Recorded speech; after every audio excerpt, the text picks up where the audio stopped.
Era diciembre de 2017. Sonia vio la noticia en el informativo de televisión. Respiró hondo y enseguida pensó, eso se viene para acá.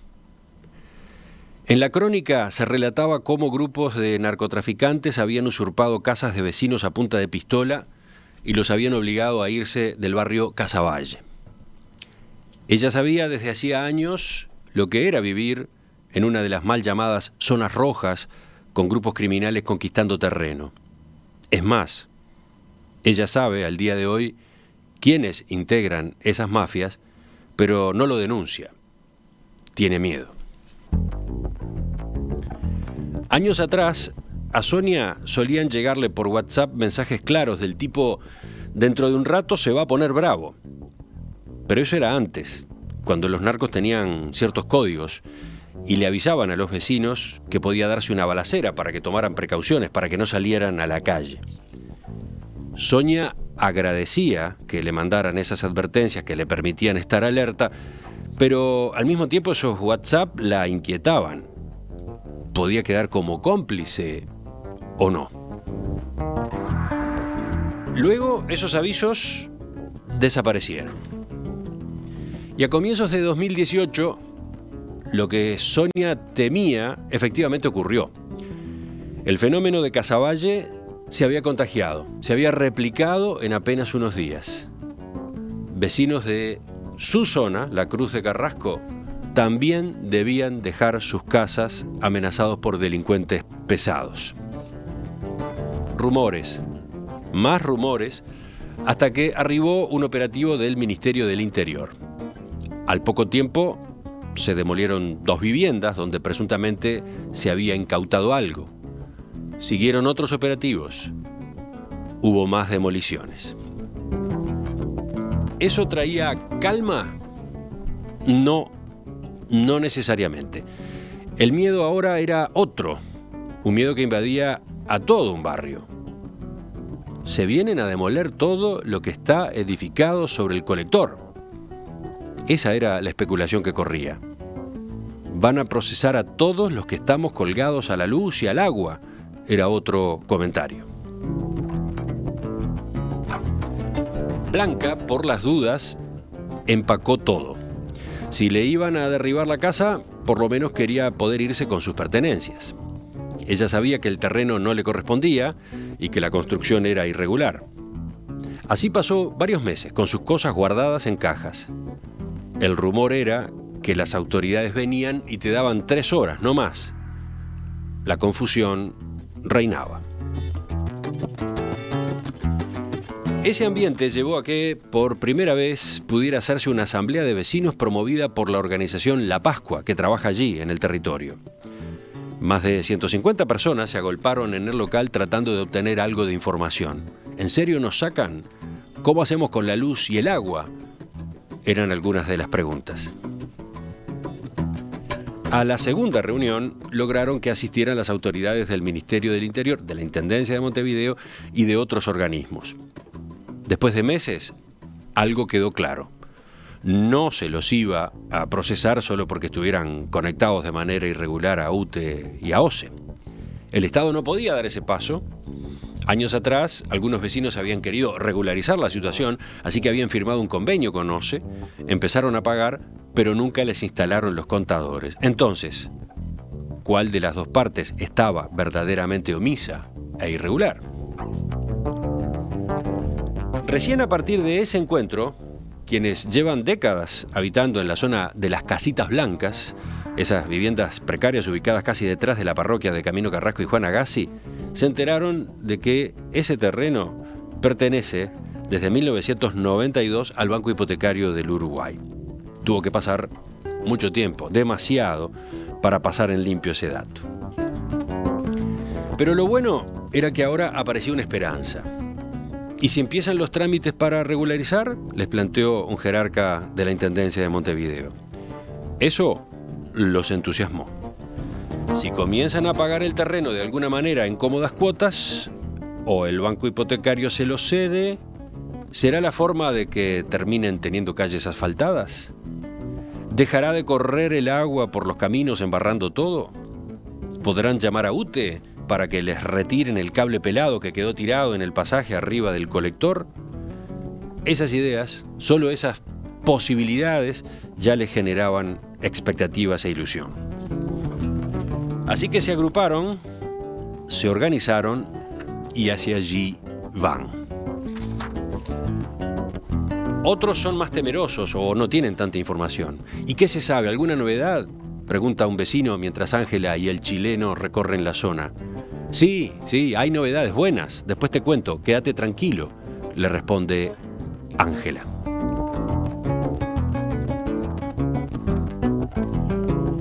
En los próximos minutos queremos acercarnos a lo que se vive del otro lado de estos operativos encabezados por el Ministerio del Interior y otros organismos del Estado. Esos operativos que en general todos vemos como algo necesario. Son necesarios. Ahora, ¿qué derivaciones tienen? Para preparar este enfoque, Romina Andrioli estuvo 2 veces en las Casitas Blancas, el asentamiento de la Cruz de Carrasco, visitó viviendas, charló con sus habitantes, consultó a organizaciones que trabajan allí. En los próximos minutos vamos a estar en contacto con ella por teléfono y aquí en estudios vamos a conversar con algunos vecinos y referentes del barrio a quienes justamente paso a presentar a partir de este momento. Ángela, en primer lugar, Ángela Barbosa, referente, ¿está bien presentarla así? Integrante de la Comisión de la Cruz. Sí, está bien. Ángela, bienvenida, gracias. Gracias. Sigo con Valdemar González, coordinador de La Pascua, una organización católica que trabaja en la zona a través de un convenio con el INAU, una institución, de nuevo, referencia en el barrio. Buen día. Buen día, gracias por recibirnos. Está allí como educador hace 15 años. 15 años.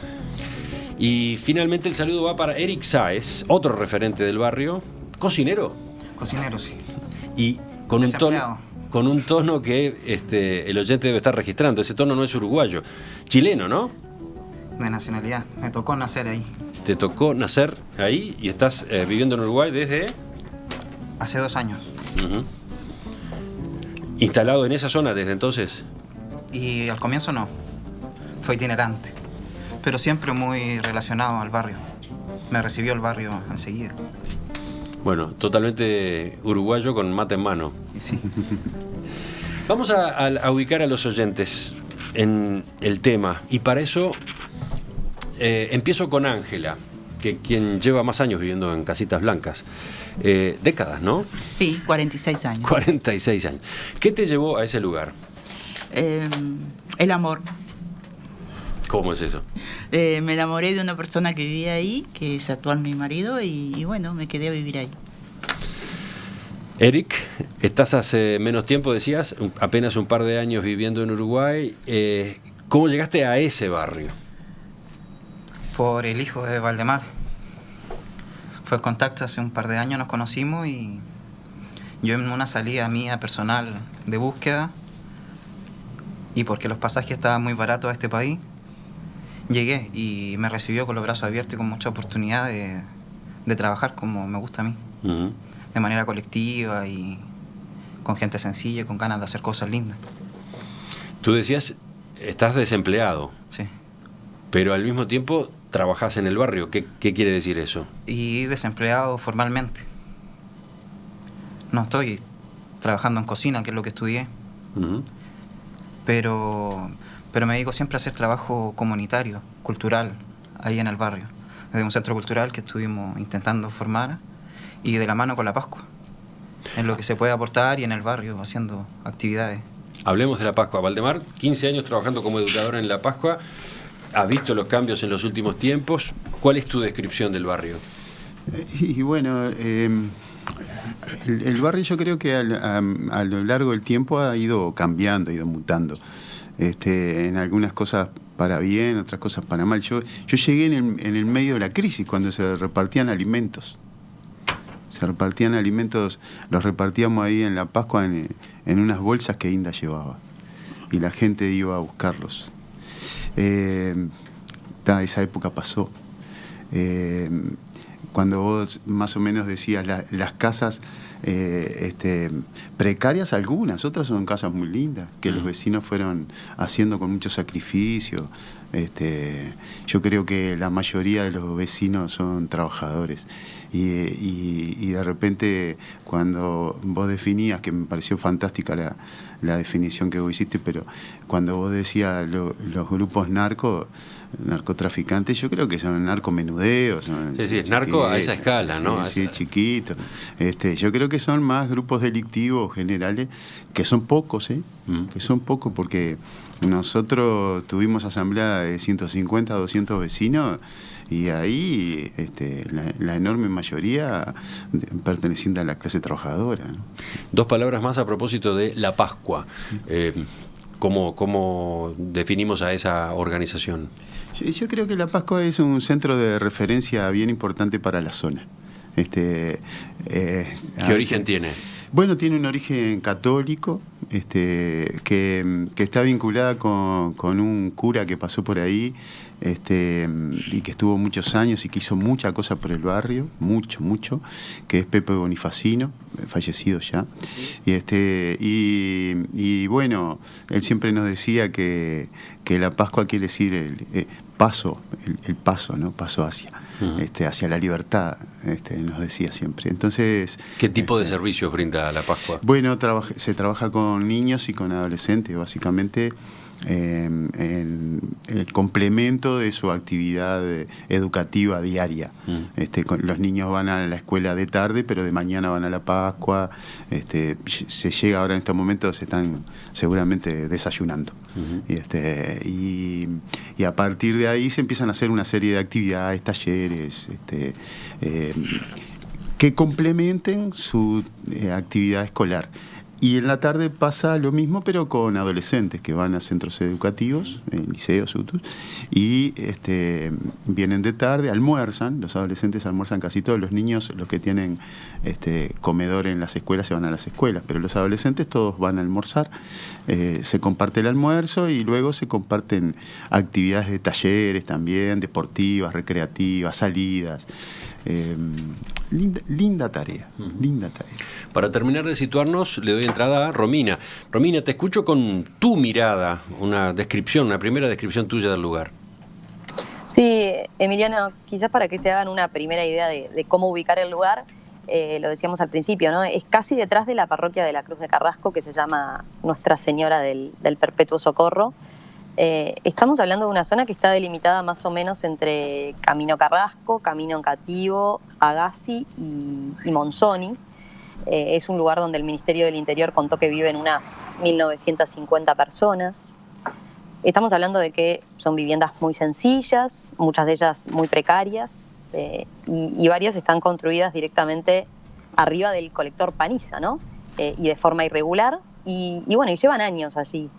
En general las casas son de bloques, de material, pero varias también tienen chapas, ¿no? Yo estuve recorriendo el barrio, como decías, en 2 oportunidades, con Ángela y con Eric. Algunas callecitas son estrechas, por ellas no puede pasar un auto, son de tierra, en algunos casos con agua que corre de alguna manguera, con una instalación eléctrica también muy precaria. Y en la recorrida, de alguna forma lo marcaba Valdemar recién, en la recorrida y así en la Pascua, bueno, me encontré con gente muy cálida, muy amable, que me hizo recordar quizás en gran medida a un pueblo del interior del país, donde eso se da, donde eso que todos se conocen, ¿no? Que todos se saludan cuando se cruzan entre vecinos, donde se ve como mucho respeto, de esas costumbres que quizás acá en otros barrios de Montevideo, bueno, hemos perdido, ¿no? ¿Quieren agregar algo a estos apuntes que hacía Romina? No, está muy bien. Sí. Está muy bien. Por eso duele a veces cuando, en eso que dice Romina, cuando dicen la zona roja y la empiezan a calificar de esa manera, porque Romina caminó por sus calles y vio la calidez de la gente. Cuando yo llegué a este país me dijeron, no te metas a ese lugar, no vayas por ahí. Y el lugar más seguro que me he sentido. Me quedé. ¿Totalmente seguro? Sí. ¿Cómo se sienten ustedes allí? ¿Cómo están en materia, por ejemplo, de servicios? ¿Qué pasa con los ómnibus? ¿Qué pasa con las ambulancias? Los servicios no están. y los que no funcionan bien. Es una lucha que tenemos desde hace años con el agua que no es potable, dicho también por la propia OCE. Hay parásitos en los niños y quizás también en la población adulta. La luz, la electricidad, yo siempre digo, nosotros no robamos porque el tendido eléctrico fue puesto por la UTE. Nos vinieron hace unos años y nos colocaron unas columnas de madera y volvieron a extender los cables y la propia UTE nos enganchó. Y parece cómico, ¿no? Pero no lo estamos usurpando la luz, porque si no nos hubiese enganchado.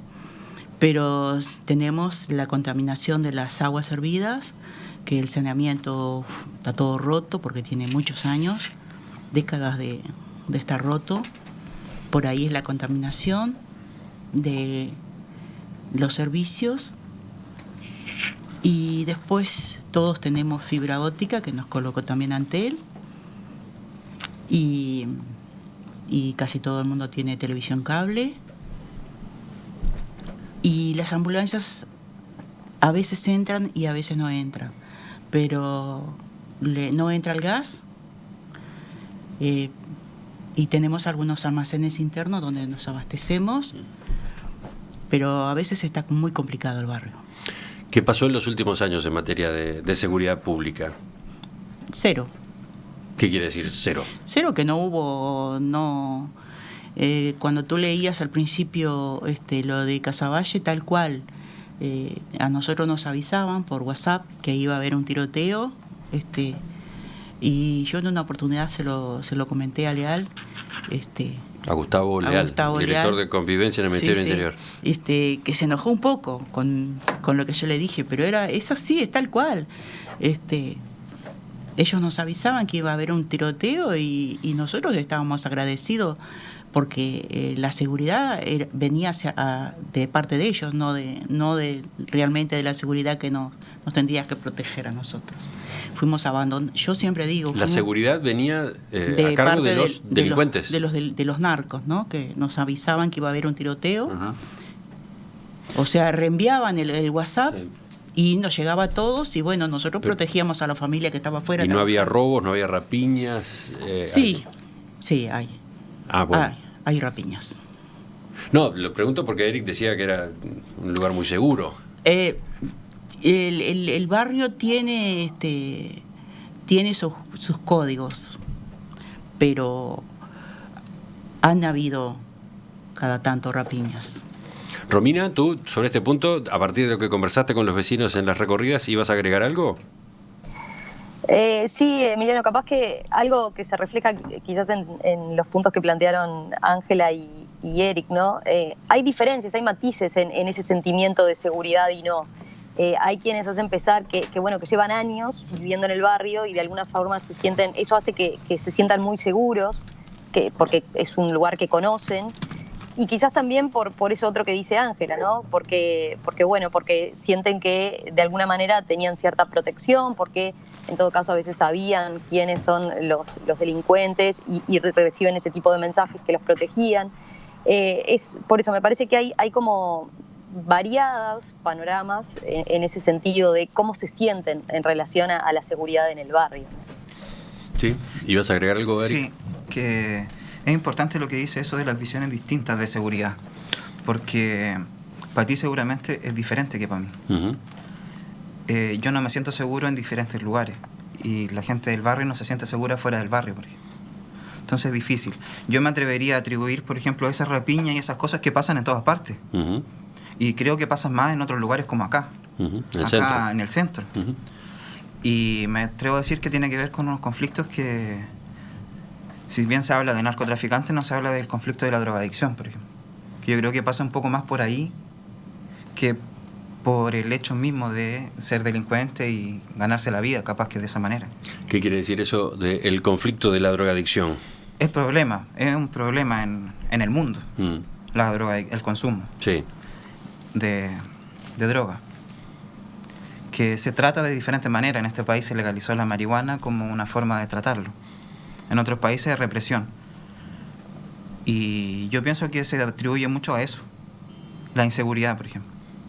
Porque en eso estamos de acuerdo, creo que la droga lo que hace es un daño, cambia la lógica del convivir y esas cosas. Ahora, Ángela, una vez que la noticia de las extorsiones y las usurpaciones de viviendas se conoció a partir del caso de Casavalle, a las pocas semanas ustedes lo vivieron ahí. Y tú lo viste venir, tú te imaginaste que iba a pasar. ¿Por qué? ¿Cómo fue ese razonamiento? Y porque, como tú lo dijiste al principio, lo malo se copia. Y fue tanto que sabía que lo iba a venir, que llamé a la UTE y pregunté cuánto era mi deuda. Y porque digo, yo no voy a tener esos 500.000 pesos que le están cobrando a la gente de Casavalle para pagar la deuda esa, ¿no? De años de estar colgada en la electricidad. Lo hice eso como 2 meses antes de que viniera todo el operativo al barrio. Pero antes del operativo vinieron las extorsiones y vinieron las expulsiones de gente de sus casas. Sí, fue un momento muy terrible ese, para todos. Yo también estaba muy nerviosa. ¿Pero y por qué esa gente con la que ustedes convivían, por qué esos delincuentes que les avisaban tiempo antes de cuando iba a haber un enfrentamiento, por qué de ese mismo grupo de personas apareció esta otra costumbre, la de la usurpación? Y porque la persona que nos avisaba falleció y bueno, y lo que quedó no era bueno, era diferente a esa otra persona. Pero fue un momento muy difícil para todos los que vivíamos ahí. A ver, desde la Pascua, ¿cómo pasaron por esa etapa? Sí, nosotros, acá lo que creo que capaz que hay que visualizar bien es que hubo en cierta manera un abandono en el barrio que yo lo caracterizo a veces como ámbitos de violencia, ¿no? Porque la violencia Romina lo veía cuando caminaba por el barrio y decía, bueno, un barrio que tiene las volquetas que se desbordaban de basura en su momento, y entonces por ahí se hicieron algunas movilizaciones para lograr que se pusieran, como en todos los demás barrios, los contenedores. Las aguas hervidas corriendo por ahí, por la calle. Todo eso fue generando un abandono dentro de la estructura barrial que no estaba bueno. Y entonces cuando uno decía que existían, y vos lo caracterizabas bien, y decías que existían grupos en narcotraficantes o grupos delictivos que operaban en el barrio, sí existieron, y hay momentos en los que de repente se vive con mayor crueldad o con mayor grado de violencia. Ahora, evidentemente, nosotros lo que podemos ver... Pero ¿cómo pasó eso a ese otro escalón, el de echar gente de sus casas, apropiarse de sus casas? Creo que eso es copia de otros modelos que suceden en otro lado. No lo atribuyo a mucho más que eso. ¿Y cuántas casas cayeron? ¿Cuántas casas fueron tomadas de esa manera? La verdad no lo sé, pero una decena, 15 casas. ¿En qué periodo? Casas. Y bueno, esto surgió sobre diciembre de 2017, enero y febrero de 2018. Ahí, el 1 de marzo del 2018 hubo un operativo importante, donde se llevaron varios detenidos y bueno, y ahí empieza. Pero evidentemente... O sea que el momento crítico fue ese de diciembre de 2017 a febrero de 2018. Sí, no lo dudes. No lo dudes. El 1 de marzo, porque era el día que comenzaban las clases, el 1 de marzo del 2018 fue el operativo. Y ahí se llevaron a algunos de los que estaban en las redes delictivas, y bueno, vino un periodo luego de calma o de tensa calma, hasta que vinieron estos nuevos operativos que traen ahora otra energía al barrio. Yo creo que de alguna manera se pudo detectar que el barrio está tratando de organizarse.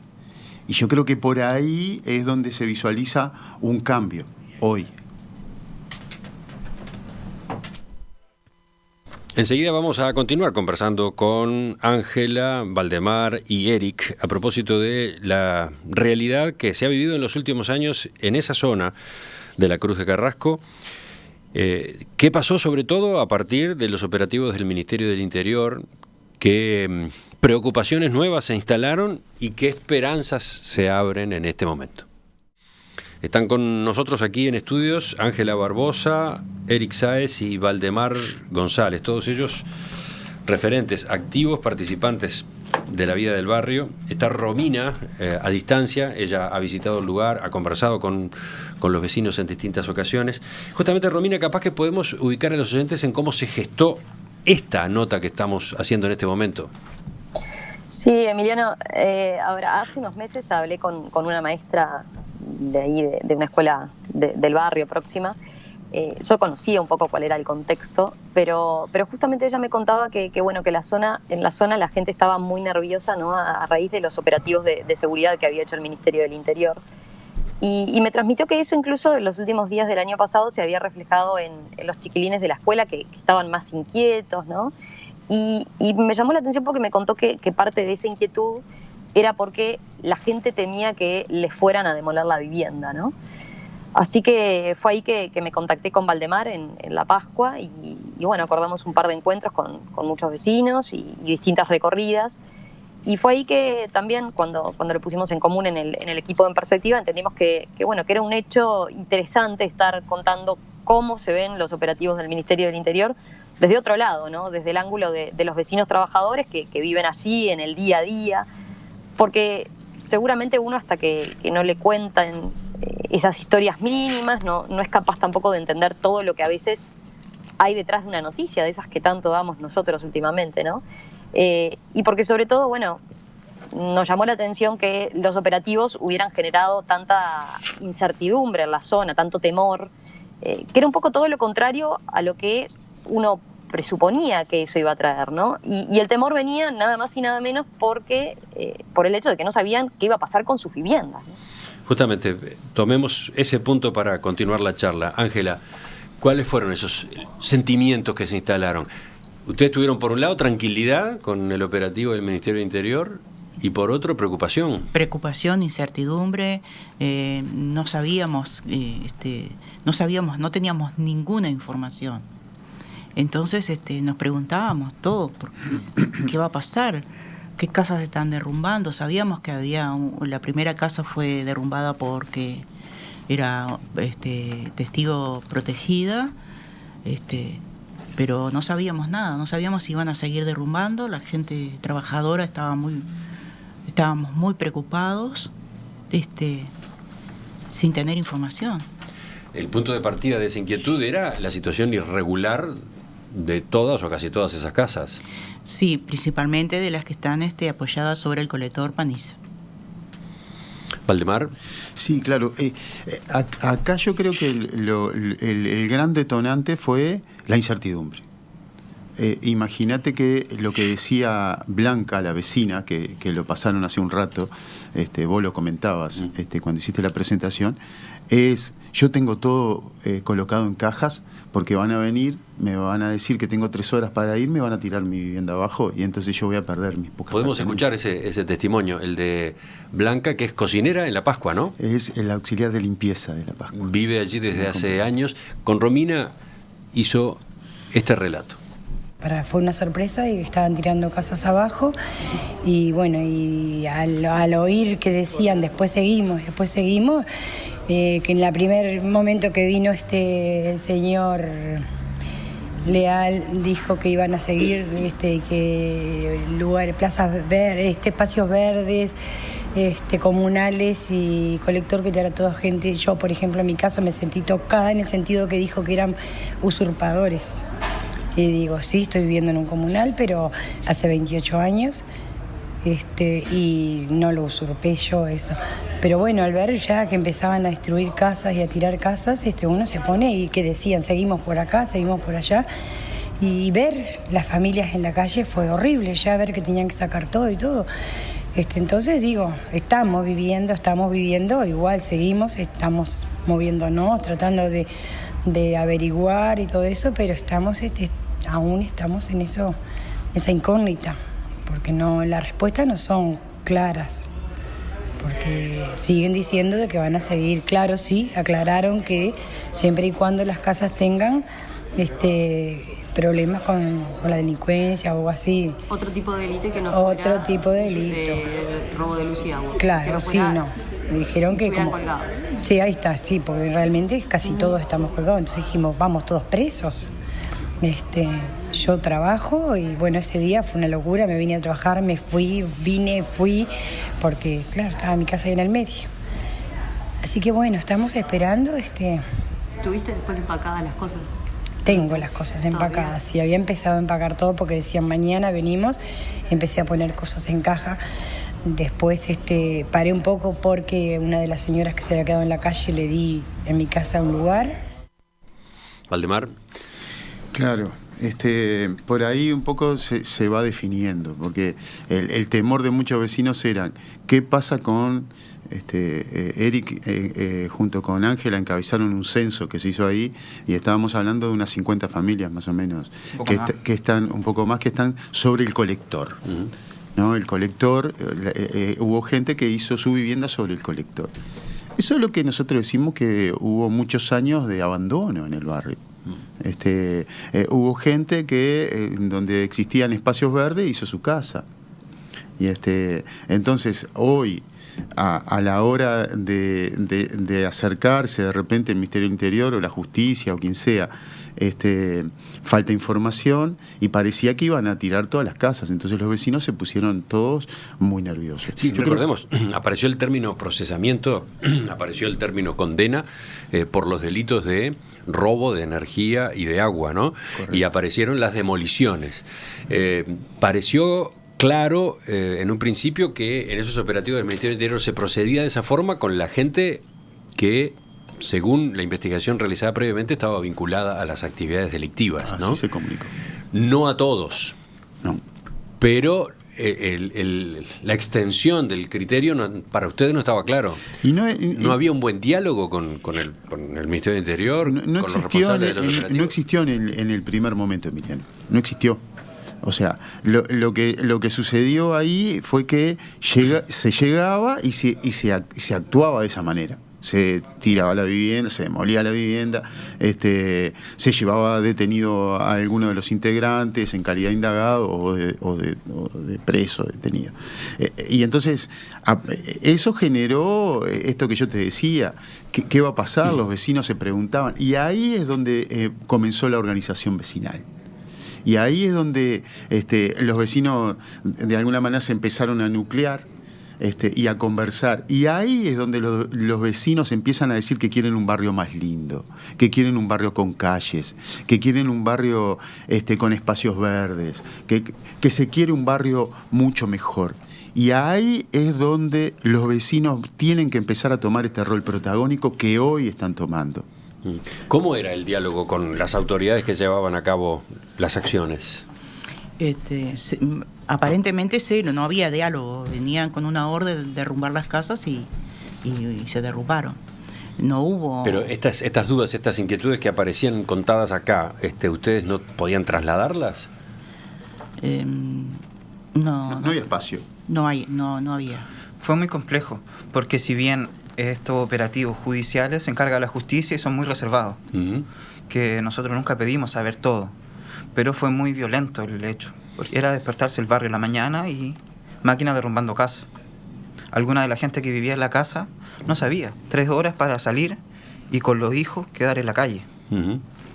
Y eso generó mucha incertidumbre, como decía Valdemar, en todo, y la incertidumbre genera inseguridad y caos, locura.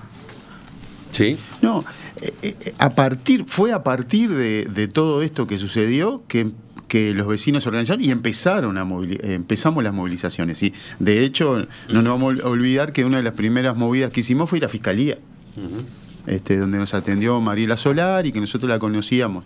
de tiempo atrás, porque ella había ido a hacer algunas presentaciones allá por la Pascua, de trabajo social, y entonces ella nos hizo la primera, por lo menos nos brindó la primera información. Después, por ahí, la diputada Cristina Lustenberg también apareció a hacer una presentación sobre la ley, se le planteó y ella hizo algunos contactos para que entonces ahí sí empezara un acercamiento con Ministerio del Interior, un acercamiento con el MIDES y un acercamiento con la Intendencia. Y ahí se empiezan a definir y a aclarar algunas cosas, pero fue después.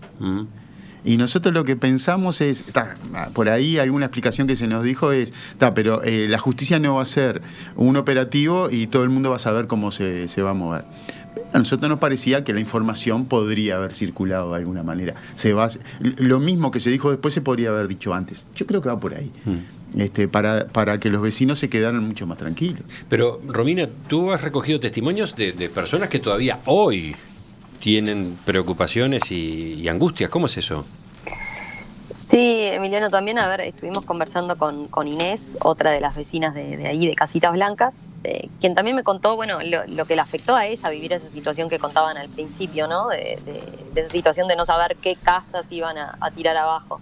Inés me decía que incluso, aún hoy a veces se despierta de noche como sobresaltada con eso. Pero además, le pregunté también si el hecho de que el Ministerio del Interior hubiera empezado a hacer operativos así en la zona, a ella le daba más tranquilidad, y esto es lo que me decía.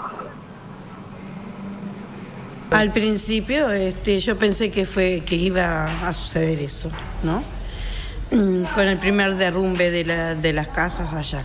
Pero después lo tomé como un atropello, ¿verdad?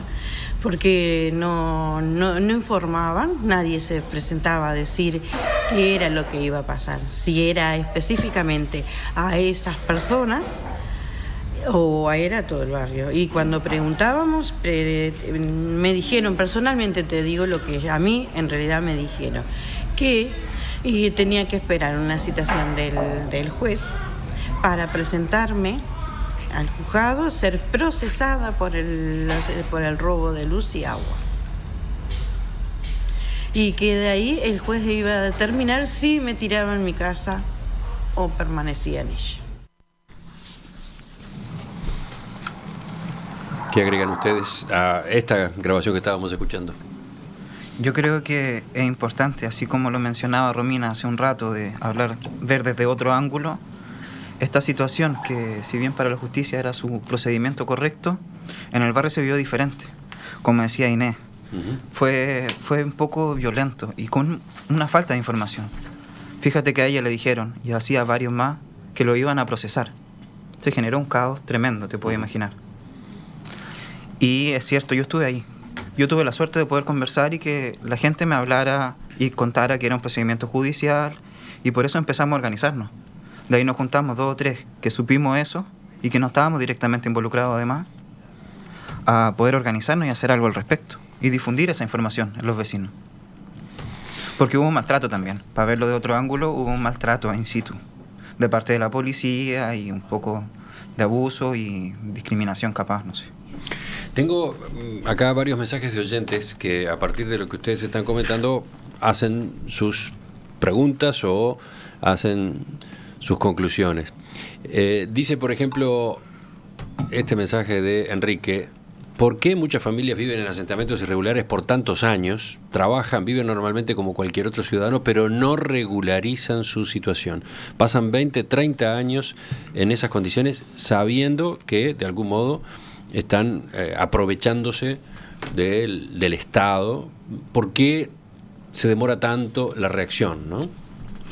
En realidad le aclaro un poco a Enrique. Enrique, el barrio no era un asentamiento, se transformó en un asentamiento por el abandono del Estado. Cuando terminó todo el gobierno nefasto, el barrio no se llamaba Casita Blanca, se llamaba Grito de Ascencio, Rincón y Sarandí.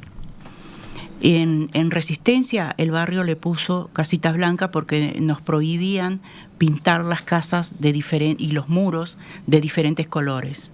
Entonces nos empezamos a decir que vivíamos en un barrio casitas blancas, que quedó, a pesar de todo quedó el nombre, y era un barrio que fue inaugurado por la esposa del señor expresidente Bordaberry, de un plan Ceneira o algo así, que no tenía luz eléctrica y que tampoco tenía agua potable, que fueron viviendas hechas para un plan de emergencia, que tienen casi 46 años de construidas, con un saneamiento de emergencia que no dio abasto. Y después del abandono, que fuimos abandonados por el Estado, se fue transformando en un asentamiento. No teníamos protección, no teníamos seguridad, no teníamos los servicios adecuados, no teníamos luz eléctrica.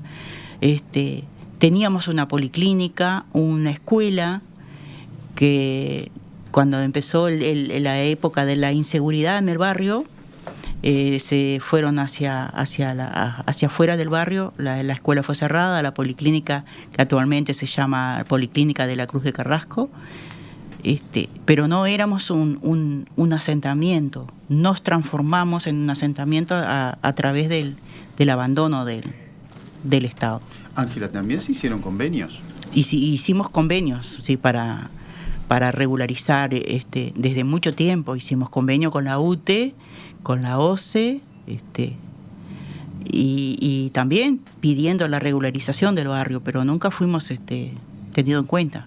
Incluso hay unos documentos que tenemos de la policlínica denunciando el agua contaminada, que no es potable el agua. Hay que hervirla para poder tomar, o los que pueden se compran los bidones de agua, pero no éramos un asentamiento, éramos un barrio. De todos modos, sí, ustedes eran conscientes de la irregularidad de las condiciones en las que tenían instaladas esas casas. Éramos conscientes, sí. Lo que pasa, Emiliano, que acá todo surge como un plan de emergencia, ¿no? Uh-huh. Año 74, un plan de emergencia habitacional, donde se hacen las viviendas y la emergencia habitacional lleva unos cuantos años. Entonces, a partir de ahí, muchos vecinos han intentado ir regularizando cosas. Por ejemplo, cuando Ángela dice, se intentó firmar, se firmó un acuerdo con OCE. Se firmó un acuerdo con OCE, en donde OCE se comprometía a poner los contadores y el vecino a pagar una tarifa social. Y estaba bueno, los contadores nunca aparecieron. Entonces, hay vecinos, por ejemplo, que sí pagan la tarifa social esa, y hay otros que están esperando que se pongan los contadores. Ahora, yo creo que es un buen momento para ver si se puede hacer una regularización mucho mejor. Ustedes han hablado en más de una ocasión de un Estado ausente. Sí. Es una patología que está muy extendida, que se ha visto en varios de estos barrios y que ha dejado, digamos, el campo abierto, el campo disponible para que campearan, avanzaran este tipo de organizaciones criminales que de algún modo son el disparador de esta situación. Mi pregunta es, teniendo en cuenta lo que ustedes marcaban a propósito de cómo se dieron los operativos, donde por lo visto faltó diálogo, faltó información, ¿qué pasó desde entonces en adelante? Estamos hablando de un año, ¿no? ¿Ahora sí hay una mayor presencia del Estado en esta zona de Montevideo? Yo creo que con respecto a esto estaría faltando. Yo creo que los vecinos organizados están acercándose al Estado y de alguna manera entonces el Estado se acerca también al barrio. Se lo pregunto porque se ha informado en ocasión de estos operativos de que luego de ellos, luego de la parte más intensa, iba a haber una presencia de la Intendencia de Montevideo, de los organismos de la enseñanza, del Ministerio de Vivienda, Ordenamiento Territorial y Medio Ambiente, del Ministerio de Salud Pública, el MIDES, haciendo un encare de todos los problemas con los que se estaban encontrando allí. Un encare más a fondo del que hasta ese momento había. ¿Eso no ha pasado? No, así como vos lo estás planteando, no. No, De ninguna manera. Para nada. Lo que sí ha pasado es que los vecinos han nombrado una comisión de vecinos que se acercan a diferentes lugares y van buscando soluciones a los problemas. Porque la presencia del Estado es como en cualquier parte, no como una situación particular. Uh-huh. Que si el vecino tiene una necesidad, se acerca al Estado y pide o se la rebusca. Uh-huh. Lo que nosotros hicimos en el barrio, que más o menos explica un poco lo que preguntaba ahí, Enrique se llamaba, ¿no? Que la gente no se va del barrio porque esto es una apreciación personal. Sí. No quiere perder eso que al comienzo decía Romina y destacaba, del conocerse con el vecino, del tipo de vida. Es un poco cultural, que no está dispuesto a perderlo. Uh-huh. Y después, como lo que decía el Valdemar, que se va perdiendo, pues la familia va creciendo también. Yo no me quiero ir de mi barrio. Yo vivo en La Piedra y no me quiero ir de mi barrio. Nadie se quiere ir de su barrio. El que nació, creció, quiere ver su barrio más lindo. Lo que quieren los vecinos allá es ver su barrio más lindo. Eso está dicho y está recontradicho, votado por los vecinos, que quieren un barrio... porque si no, se generan estigmas. Exacto. ¿No? La estigmatización famosa esta, donde vos hablas con algún adolescente y el adolescente te dice, sí, lo que pasa es que yo cuando voy a pedir trabajo no puedo decir que soy de la Cruz de Carrasco, pues si no ya no me dan trabajo. Uh-huh. Entonces, esas cosas no estaban buenas que sucedan. Y eso es parte de lo que nos está pasando hoy como sociedad uruguaya. Entonces, la buena noticia es que este periodo difícil por el que les tocó pasar ha producido la reacción, ha generado la reacción. ¿Qué es lo que están haciendo hoy? ¿De qué manera se han organizado? ¿Qué trámites están encarando a los efectos de la regularización? Y estamos encarando una parte de la delegación de la comisión a través de la Intendencia Municipal de que fue a la Intendencia y fue recibida. Estamos que descubrimos que tenemos un padrón que se conforman 6 manzanas y que pertenecemos al BHU.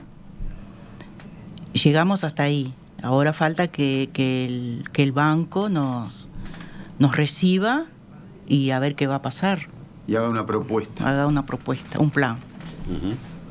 El banco hipotecario es el dueño de eso, y eso no se sabía hasta hace poco. Eso fue en una de las asambleas, surge como dato, y a partir de ahí nosotros fuimos a la Dirección de Regularización de la Propiedad en la Intendencia, y ahí la sugerencia es empezar a negociar con el banco hipotecario para ver de qué manera se puede empezar a regularizar el barrio, que fue una propuesta hecha por Nopich cuando estuvo allá. Fernando Nopich. Y entonces, Fernando Nopich, el secretario general de la Intendencia. Exacto. Y entonces a partir de ahí los vecinos mandatan a la comisión de vecinos para empezar a hacer todo ese tipo de negociaciones que están en curso y que de alguna manera alientan a que los vecinos sueñen con ese barrio más lindo que se quiere. Ahí está. ¿Qué expectativas tienen concretamente? ¿Qué es lo que se supone que viene? Y nosotros estamos con una expectativa tremenda de que por fin el Estado nos va a ver o no. Vamos a ser visibles para el Estado después de tantos años de abandonados. Y estamos con esa expectativa de que el barrio va a mejorar, de que el agua vamos a poder vamos a tener agua primeramente, porque en el verano no tenemos agua, a no ser los vecinos que se han comprado un tanque y una bomba, pero los demás vecinos no tenemos agua. Y estamos con esa expectativa de que vamos a tener limpieza, agua potable, la luz, la eléctrica, y que vamos a pertenecer como que sentimos que vamos a pertenecer a la sociedad, que vamos a ser incluidos a la sociedad. Calles en condiciones, Ángela, una placita, un lugar donde los niños puedan ir y jugar tranquilos. Se está haciendo la calle Uncativo, está todo el mundo contento, pues se está haciendo la calle Uncativo, que estaba realmente muy abandonada, se hizo nueva la calle Monzón y se pusieron luces, y eso para los vecinos es motivo de celebración. Uh-huh. Y yo creo que es eso lo que cualquier vecino de la ciudad de Montevideo quiere, no solo del barrio de la Cruz de Carrasco, cualquier vecino de la ciudad de Montevideo, de cualquier ciudad del Uruguay, lo que quiere es tener un barrio normal, común, donde se pueda caminar tranquilamente, donde los niños puedan ir a la escuela sin dificultades, donde se puedan ir a macar. Eso, no se quiere nada del otro mundo. No es nada. Y esas son las expectativas que la gente tiene, ¿entendés, Emiliano? Y en cierta manera vos me decís, qué sencillez, ¿no? En el pensamiento, porque el uruguayo es sencillo, quiere vivir tranquilo y tener un lugar donde pueda caminar con los chiquilines, que los chiquilines puedan ir creciendo tranquilos. Y tomar mate, tranquilo. Por supuesto. A mí me gustaría que, además de la expectativa, hay una cosa que se recogió mucho. Hicimos un censo nosotros internos con el afán de organizarnos y conocernos bien. Y me tocó a mí ser recorrida. Y el dato más importante que recogí fue las ganas de trabajar por esta idea del barrio más lindo. Yo estoy dispuesto a hacer todo, no quiero que me regalen nada. Si me lo regalan mejor, pero porque 40 años que vivo acá. Y siempre intenté y busqué y golpeé puertas y no me dieron. Y ahora están abriendo las puertas porque lo hicimos todos juntos. 200 personas habían cuando fueron las autoridades a explicarnos qué pasó con los derrumbes. Entonces hay un interés y una intención, más allá de las expectativas. Las expectativas veamos ahora que nos dicen si sí o si no. Romina, ¿qué te queda por decir? Simplemente desde el lado periodístico me quedo más satisfecha por el hecho de habernos podido aproximar a la realidad y que hay detrás de una de esas noticias que nosotros damos a menudo, que en un principio todos habíamos entendido y creo que muchos seguimos entendiendo que fue una buena cosa que el Ministerio del Interior hiciera estos operativos, pero bueno, no nos imaginábamos que también afectaba y de qué manera la realidad del día a día en lo que es la gente de allí, la gente trabajadora. Y me quedo sobre todo con eso que decía Erika ahora, ¿no? Las ganas de, como se dice tantas veces, de aprovechar una crisis, que en una crisis surja una oportunidad. Y creo que acá la tienen. ¿Están todos, Ángel, están todos los vecinos en este proyecto? Estamos, sí. Todos los vecinos, sí. Sí, fue una muestra fue que, como decía Eric, fueron 200 personas, 200 vecinos a la asamblea. No se había logrado jamás eso, ¿eh? Ángela Barbosa, Eric Sáez, Valdemar González, gracias por visitarnos esta mañana. Por haber recibido a Romina en las recorridas de estos últimos días. Nos mantenemos en contacto. Va a ser bueno seguir de cerca la evolución de esa situación, ¿de acuerdo? Gracias por invitarnos. No, Emiliano, capaz que el agradecimiento, porque a veces darle voz a los que no tienen voz, no lo hacen todos. Agradezco al programa, agradezco a Romina que transitó las calles y que pudo también traer su impresión, que también está bueno porque es la impresión de alguien que va de afuera, que lo manifestó a vos por la tan cordial entrevista que tuvimos, y ojalá que esta sociedad uruguaya avance en esto de vencer las desigualdades, ¿no? Porque lo que yo te decía hace un ratito es un trato desigual que tiene una población que quiere lo mismo que otros barrios. Gracias. Seguimos en contacto.